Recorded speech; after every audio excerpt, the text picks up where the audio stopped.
ગુજરાતને tourism spot તરીકે વિકસાવવા માટે સરકારે વિવિધ પ્રયત્નો શરૂ કર્યા છે. ગુજરાત પાસે દેશનો સૌથી લાંબો દરિયો કિનારો છે, જેથી વૈવિધ્યસભર દરિયાઈ સૃષ્ટિ હોય તે સ્વાભાવિક છે. ગુજરાતમાં ઇકો ટુરિઝમને વિકસાવવાના હેતુસર હવે દ્વારકાના દરિયામાં ડોલ્ફિન ક્રૂઝ શરૂ કરવાની વિચારણા થઈ રહી છે. બેટ દ્વારકાના દરિયામાં હાલ બોટ મારફતે સહેલાણીઓને ડોલ્ફિન દર્શન કરાવવામાં આવે છે. જોકે પ્રવાસનને વેગ આપવાના હેતુથી ક્રૂઝ શિપમાં દરિયાઈ સફર કરવાની સાથે સાથે ડોલ્ફિનને નિહાળવાનો લાભો પણ લઈ શકાશે. દર વર્ષે ભગવાન દ્વારકાધીશના દર્શન કરવા માટે લાખોની સંખ્યામાં ભક્તો દ્વારકા આવે છે અને જો આ પ્રોજેક્ટ શરૂ થયો તો સહેલાણીઓમાં નવું આકર્ષણ ઊભું થશે. પરિણામે દ્વારકા પંથકમાં ટુરિઝમ ઉદ્યોગને નોંધપાત્ર વેગ મળશે. એવામાં હાલ ધાર્મિક મહત્વ ધરાવતું દ્વારકા આગામી વર્ષોમાં માત્ર ગુજરાત જ નહીં, દેશના પશ્ચિમ છેવાડાનું ટુરિઝમ હબ બની જાય તો નવાઈ નહીં.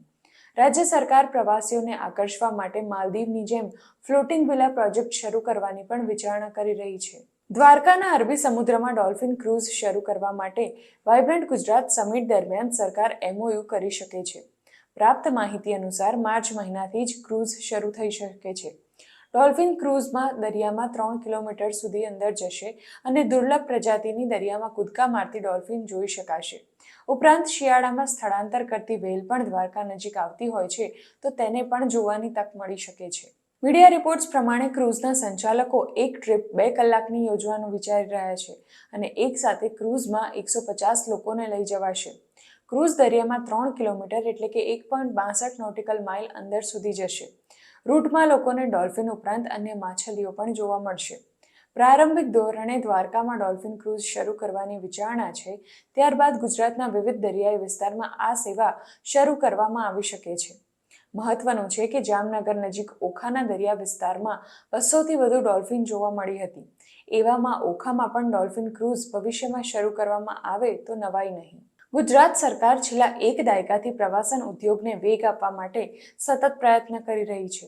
પ્રવાસીઓને આકર્ષવા રાજ્યના પ્રવાસન મંત્રી મુળુભાઈ બેરાના માર્ગદર્શન હેઠળ આ વર્ષે નવા 3 ટુરિઝમ સ્પોટ બનશે.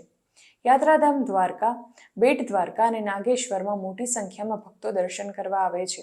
આ ધાર્મિક સ્થળોની સાથે પ્રવાસનને વેગ આપવા છેલ્લા દાયકામાં શિવરાજપુર બીચને વિકસાવવા માટે પણ અવિરત પ્રયત્નો થઈ રહ્યા છે.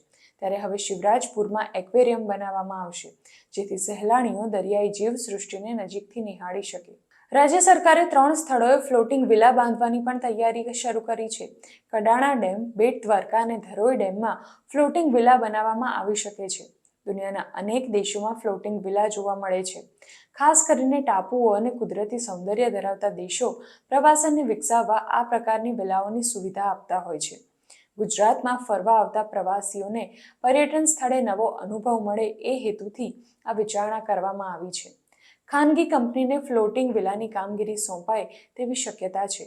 મહત્વનું છે કે થોડા દિવસ પહેલા જ પાણીમાં ડૂબી ગયેલી દ્વારકા નગરીના દર્શન સબમરીનથી કરાવવાની વિચારણા પણ સરકાર કરી રહી હોવાની વાત સામે આવી હતી.